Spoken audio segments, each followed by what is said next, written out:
Episode one की शुरुआत में हमें और वो इसको इसलिए मार रहे होते हैं, सुसाइड करने वाला था और सुसाइड स्पॉट बहुत मार रहे होते हैं। लेकिन उसके बाद जिनसू कुछ अलग अटैक करता है, लेकिन फिर जिनसू छत से काफ़ी ज़ोर से गिर जाता है। फिर हमें हॉस्पिटल का सीन दिखाया जाता है जिसमें जिनसू के डैड, जो एक साइंटिस्ट भी होते हैं, वो जिनसू से मिलने आते हैं। फिर वो जिनसू से मिलते हैं और कहते हैं कि बेटा तुम घबराओ मत, मैं सब कुछ ठीक कर दूंगा। लेकिन जिनसू अपना कंट्रोल फिर से खोने लगता है और कहता है अपने ही पापा को कि पापा क्या आप भी मरना चाहते हैं, और वो अपने पापा को काटने पे तुल जाता है। उसके बाद उसके पापा एक बुक लेते हैं और जिनसू के सर पे बहुत ज़ोरों ज़ोरों से मारते हैं और शायद वो मर जाता है और वो बुक पूरी खून से भर जाती है। उसके बाद वो साइंटिस्ट जिनसू की बॉडी को एक सूटकेस में डाल के ले जा रहे होते हैं। उसके बाद जिनसू का हाथ बाहर आ जाता है और जब वो जिनसू का हाथ पकड़ते हैं तो जिनसू उसका हाथ ज़ोर से पकड़ लेता है। इसका मतलब ये दोस्तों, जिनसू अब भी मरा नहीं है।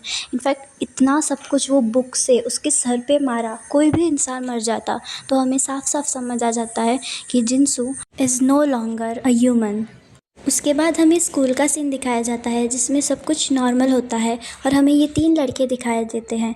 ये सीमेंट कलर की हुडी पहने वाला लड़का है मिनजे, वो ग्रीन टी शर्ट पहने वाला लड़का है चॉनसंग, और वो टॉल एंड हैंडसम सा वाइट शर्ट पहने हुआ लड़का है सुयोक। और यहाँ पर वो मोटू वाला है डेसू, और उसके ऊपर जो है वो है डेसू का साला यानी कि वुजिन। फिर हमें एक लड़की दिखाई देती है जो क्लास में बिल्कुल अकेली होती है। ये वही लड़की है दोस्तों जो उस रात उन बुलीज़ के साथ थी। जिनसू को मारने में इसका भी हाथ है और इसका नाम है योंजू। फिर ये क्लास से बाहर जा रही होती है कि इस साइंस लैब से कुछ आवाज़ें आती हैं। उसके बाद जब ये साइंस लैब में जाती है तो इसे एक खड्डा दिखता है जो हिल रहा होता है। फिर वो खड्डा उठाती है तो उसमें एक प्यारा सा छोटू सा चूहा रहता है। यही तो है दोस्तों main boss of all of us are dead. उसके बाद वो चूहा बिल्कुल ज़ॉम्बीज़ की तरह बिहेव करके इस लड़की को काट देता है। उसके बाद वहाँ पर वो साइंटिस्ट आ जाते हैं और वो देख लेते हैं कि योंजू को इस चूहे ने काट लिया है। तो फिर वो योंजू को रूम के अंदर खींच लेते हैं।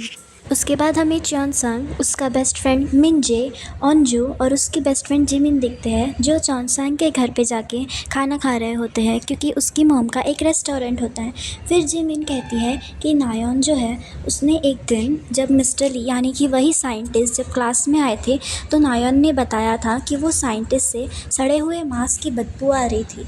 और इनफैक्ट जब से उनका बच्चा यानी कि जिनसू गायब हुआ है तब से वो थोड़ा अजीब बिहेव कर रहे हैं। फिर हमें अगले दिन का दिखाया जाता है जिसमें ओंजू उसके डैड के साथ खाना खा रही होती है। उसके डैड इमरजेंसी सेंटर में काम करते हैं। फिर हमें सुयोक दिखाई देता है जो स्कूल में जा रहा होता है।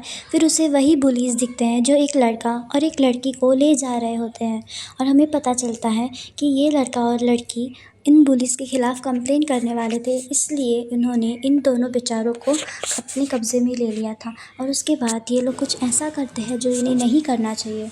फिर वहाँ पर अपना प्यारा सा हॉट सा सुयोक आ जाता है और वो इन दोनों को बचा लेता है। और इनकी बातों से हमें ये पता चलता है कि सुयोक भी पहले इन्हीं बुलीज़ की टीम में था, लेकिन अब वो पूरा सुधर चुका है। लेकिन वो बुलीज़ उस लड़की को कहते हैं कि वो उसका वीडियो फेसबुक में अपलोड कर देंगे, तो इसलिए वो दोनों लड़के लड़की फिर से चले जाते हैं उन्हीं बुलीज़ के पास। उसके बाद सुयोक जा रहा होता है तो ओंजो उसके सामने आ जाती है ऑफ कोर्स लाइन मारने को, और सुयोक से कहती है कि वो उससे छत पे आके मिले। फिर हमें क्लासरूम का सीन दिखाया देता है जिसमें एक लड़की जो शायद काफ़ी बीमार है, उसे कहीं पे बहुत हर्ट हो रहा है, और ये है अपनी कूल सी नामरा, और ये भी एक इम्पॉर्टेंट कैरेक्टर है। फिर हमें नायोन दिखाई देती है जो मिंजे के साथ झगड़ा कर रही होती है। फिर वहाँ पर इन सब की क्लास टीचर आ जाती है और वो सबसे कहती है कि क्या आप लोगों ने योंजू को देखा है, वही लड़की जिसे साइंटिस्ट ने बंद करके रखा है। फिर हमें दिखाई देता है कि वही साइंटिस्ट योंजू को एक इंजेक्शन देते हैं जिससे योंजू थोड़ी शांत हो जाती है, यानी कि शायद एक बेहोशी का इंजेक्शन। फिर वो साइंटिस्ट एक क्लास में पढ़ा रहे होते हैं कि हमें दिखाई देता है कि योंजू जो है उसका कंट्रोल पूरा खो चुका है और वो इंजेक्शन का भी कोई काम नहीं रहा, और साइंटिस्ट ने उसे जिस रस्सी से बांध के रखा था वो रस्सी अब टूट चुकी है। उसके बाद हमें क्लास में वही लड़की दिखाई देती है जिसको शायद कहीं पे हर्ट हो रहा था। वो बाथरूम जा रही होती है, फिर वो वहाँ से चली जाती है और फिर क्लास में योंजू आ जाती है उसी हालत में, और क्लास में आते बराबर गिर जाती है। और फिर वो क्लास टीचर से कहती है कि मिस्टर ली यानी कि साइंटिस्ट ने उसे बांध के रखा था। और फिर सुयोग उसे अपनी पीठ पर बिठा लेता है।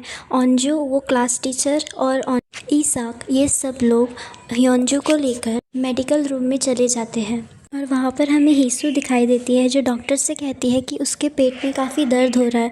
फिर वहाँ ये सब लोग आ जाते हैं तो हीसू वहाँ से चली जाती है। फिर योंजू सबको बताती है कि मिस्टर ली ने उसे कुछ इंजेक्शंस दिए और उसे बांध के भी रखा और उसे मारने की कोशिश भी की। एंड उसके बाद योंजू का कंट्रोल फिर से खो जाता है और वो ऑन्जू को काटने की कोशिश करती है, लेकिन ऑन्जू बच जाती है। उसके बाद योंजू को हॉस्पिटल भेज दिया जाता है और सुयोग और ऑन्जू क्लास में जा रहे होते हैं कि सुयोग उससे कहता है कि तुम मुझे छत पर क्यों बुलाना चाहती थी। उसके बाद ऑन्जू उसे अपना नेम प्लेट देती है, और कोरिया में अपना नेम प्लेट देने का मतलब है कि वो डेट के लिए पूछ रही है। उसके बाद वहाँ पर चॉनसंग आ जाता है और ऑन्जू वहाँ से चली जाती है, और चॉनसंग की बातों से सुयोग को पता चल जाता है कि चॉनसंग को ऑन्जू पे क्रश है।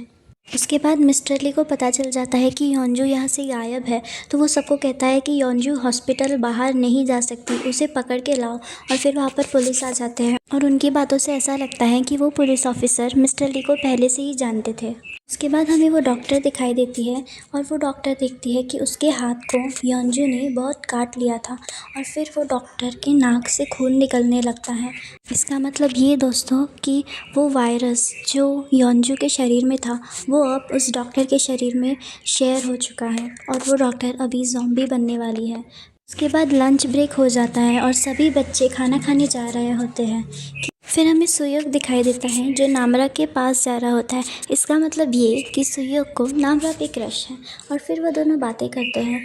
और उसके बाद हमें दिखाया जाता है कि वही दो बुलीज़ खाना खाने जा रहे होते हैं कि उन दोनों को वो डॉक्टर दिख जाती है और वो उसे शूट करने लगते हैं। उसके बाद वो डॉक्टर पागलों की तरह भागकर आके उनमें दीवार से टकरा जाती है, और फिर अजीबोगरीब तरीके से वो खड़ी हो जाती है और एक बुली के पूरा का पूरा गाल खा जाती है। फिर दूसरा बुली वहाँ से भाग जाता है और वो डॉक्टर उसके पीछे पीछे भागती है, और वो दूसरा बुली ज़ॉम्बी बन जाता है और एक क्लास में जाके घुस जाता है और सबको खाने लगता है। और यहीं से द ज़ॉम्बीज़ शुरू हो जाते हैं। फिर हमें छत का सीन दिखाया जाता है जिसमें यूनजिन सुसाइड करने जा रही होती है। फिर वहाँ पर वही लड़का आ जाता है और वो उससे कहता है कि वो ना सुसाइड करे। फिर हमें पता चलता है ये दोनों एक दूसरे को पसंद करते हैं, पर वो यूनजिन कहती हैं कि दो लूज़र्स एक दूसरे को पसंद करें तो और भी बड़े लूज़र्स बन जाते हैं। और फिर यूनजिन सुसाइड करने जा ही रही होती है कि वो देखती है खिड़कियों से बच्चे मर रहे हैं, कूद रहे हैं, और वो सारे ज़ॉम्बीज़ को लेकर। फिर हमें वही लड़की दिखाई देती है जिसको हर्ट हो रहा था। वो बिना पीछे देखे स्कूल के बाहर चली जाती है, और उसके बाद नामरा सामने ही जा रही होती है और एक ज़ॉम्बी आ ही रहा होता है कि हाथ पकड़कर उसे भगा ले जाता है, और ज़ॉम्बीज़ उनके पीछे भाग ही रहा होता है। फिर हमें कैंटीन का सीन दिखाया जाता है जहाँ अब तक तो सब कुछ नॉर्मल ही था, और ऑन्जू चॉनसंग से पूछती है कि क्या सुयोग ने उसे कभी बताया कि वो ऑन्जू को पसंद करता है। और यहाँ हमारी चॉनसंग का दिल टूट जाता है क्योंकि चॉनसंग तो ऑन्जू को पसंद करता है। उसके बाद ऑन्जू वहाँ से जा रही होती है कि वो देखती है सारे बच्चे एकदम से भाग दौड़ करके वहाँ से आ रहे हैं। इनफैक्ट वो सारे के सारे बच्चे कांच को तोड़ के अंदर आना चाहते हैं। बच्चे कांच तोड़ के आ जाते हैं और चॉनसंग को थक जाता है और ऑन्जू भी गिर जाती है। संग देख लेता है और उसे रियलाइज़ होता क्या है, क्या चालू है। उसके बाद ऑन्जू को ये दिखता है, ये ज़ॉम्बी, और फिर ये दिखता है, ये ज़ॉम्बी, और फिर ये है, और यहीं पे एपिसोड 1 ख़त्म हो जाता है।